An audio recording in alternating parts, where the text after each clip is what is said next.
There is a mystery older than time itself, older than galaxies, older than the stars that burn within them.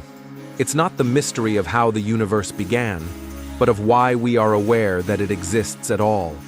Out of all the countless atoms, planets, and cosmic storms, why is there something inside us that knows it is alive? Why do we have consciousness? Why do we not just exist, like rocks or rivers, but experience existence? It is perhaps the deepest question any being can ask. Why is there something rather than nothing? And why does that something look back? The mirror of awareness, consciousness. It's the single thing every person is absolutely certain of, and yet the one thing no one can fully explain. You can doubt the world, you can doubt your senses, but you cannot doubt the fact that you are experiencing something right now. Descartes said, "I think, therefore I am." But what is this I? Where does it begin? Where does it end? Modern neuroscience tells us consciousness emerges from the brain, from a network of neurons, electrical impulses, and chemical exchanges. But even if we could map every synapse, every flicker of energy, there would still be one unanswered question. How does matter become aware of itself? How does the cold, silent universe give rise to the warmth of feeling, to love, to pain, to wonder? The philosopher David Chalmers called this the hard problem of consciousness. We can describe the mechanics of thought, but not the mystery of awareness. We know how a brain works, but we still don't know why there is someone inside it. The universe that wakes up. Every atom in your body was once part of a star.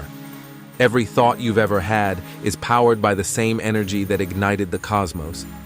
So maybe consciousness isn't something separate from the universe, but something the universe does naturally, like waves rising from the sea. The mystics of every tradition have said this for millennia, that life is not in the universe. Life is the universe, awakening to itself. Hindu philosophy calls it Brahman, the infinite reality, and your awareness, Atman, is but a reflection of that infinite source. To them, the mystery of consciousness isn't strange, it's inevitable. Of course, the universe is aware of itself. That's what existence is. The poet Rumi wrote, "You are not a drop in the ocean, you are the entire ocean in a drop."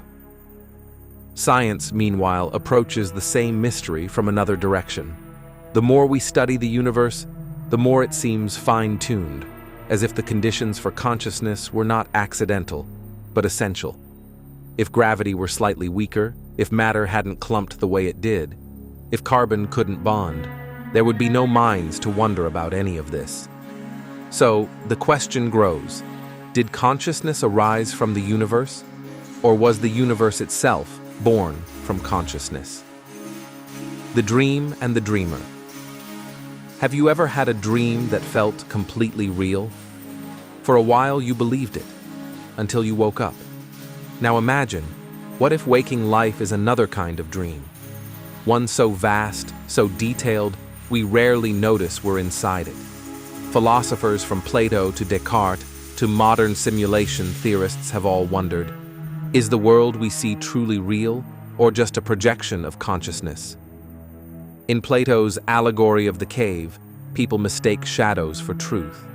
In modern physics, some scientists say the universe may be a simulation, a vast computation where reality itself is information. But whether it's divine dream or digital code, the question remains, who or what is the dreamer? Could consciousness be the fundamental reality and the physical world merely its reflection? Quantum physics hints in that direction. Particles do not take definite form until observed. Does that mean observation, consciousness, helps shape reality itself? It's unsettling and profound. If the observer changes the observed, then consciousness might not just be part of the universe, it might be the source of it. The spark of life. Every living thing, from a blade of grass to a human mind, is animated by some invisible principle, awareness. Plants turn toward light. Animals seek warmth, food, and safety. humans seek something more, meaning. But what separates consciousness from awareness? Is there a line between instinct and thought, or are they part of one great spectrum of knowing? In Buddhism, consciousness is not a fixed self, but a continuous flow, a river of perceptions, sensations, and intentions. You are not a static entity. You are a process, constantly arising and dissolving. From this view, asking, "Why do we exist?" is like a wave asking why it rises from the sea. It exists because the ocean moves. We exist because the universe breathes. And in that breathing, in that endless cycle of creation and decay, consciousness dances with form, spirit and matter entwined, endlessly becoming each other. The fragility of being. For all its beauty, consciousness comes with a price. To be aware is to suffer. To feel joy means to risk loss. The Buddha called this the first noble truth. Awareness and suffering are twins, inseparable. And yet, without pain, would there be compassion? Without loss, would there be love? Perhaps the purpose of consciousness is not comfort, but growth, to learn through contrast, to transform through experience. Viktor Frankl wrote from the ashes of despair, "Life is never made unbearable by circumstances, but only by lack of meaning and purpose." Maybe that's the answer hidden in pain, that through it, consciousness deepens. It learns to see not just with the mind, but with the heart. To exist, then, is not a punishment. It is an opportunity to awaken. The unity behind everything. When you look at another person, into their eyes, you're seeing another form of the same consciousness looking back. The Hindu sage Shankara said, "There is no other. There is only the self reflected in infinite forms." Science echoes this unity. All life shares the same DNA alphabet. All energy, the same cosmic origin. You are made of stardust, yes, but you are also made of memory, empathy, and awareness shared across millennia. When one human suffers, something in all of us contracts. When one human loves, something in the universe expands. So maybe we exist to remember this unity, to move beyond the illusion of separateness, and realize that the consciousness in me is the same light that animates you.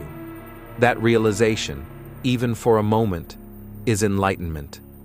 The mystery of time. What if time itself is a creation of consciousness? What if past and future exist only because awareness moves? Einstein once said, "The distinction between past, present, and future is only a stubbornly persistent illusion." If so, consciousness may not be bound by time at all, only focused through it, like light through a prism. Maybe we are not born into the world. Maybe we enter it the way light enters a window, briefly visible before merging back with the infinite. When we die, what happens to consciousness? Does it vanish? Or does it simply return to the field from which it came, a vast, timeless awareness beyond thought or form? Near-death experiences, mystical visions, deep meditation, they all hint at the same truth, that consciousness may not end with the body. It may be the foundation, not the product, of reality itself. The purpose of existence. So why do we exist? Why does consciousness arise at all? Maybe there's no final answer, only invitations to look deeper. Maybe consciousness exists to experience, to explore itself through infinite forms, to know love and loss, joy and despair, light and shadow. Without opposites, there is no awareness. Without duality, there is no growth. Perhaps existence is consciousness playing a cosmic game of hide-and-seek, forgetting itself just to rediscover who it is. The Upanishads say, "In the beginning, there was only the self, but the self was alone, and it desired to know itself, so it became the world." That's the secret. We are the universe, pretending to be human, so it can experience its own beauty through our eyes. The silence that remains. Consciousness is not just a spark within the universe. It is the flame that makes the universe glow. We do not have consciousness. We are consciousness. And through us, existence becomes aware that it exists.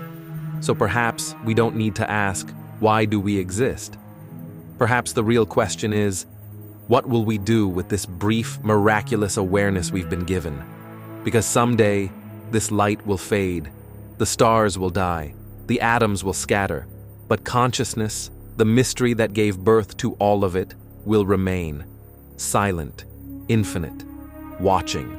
If you found this exploration insightful, give this video a like, share it with a friend, and subscribe to Timeless Questions channel for more deep dives into philosophy, history, and human nature. Because the questions may be ancient, but the wisdom is timeless.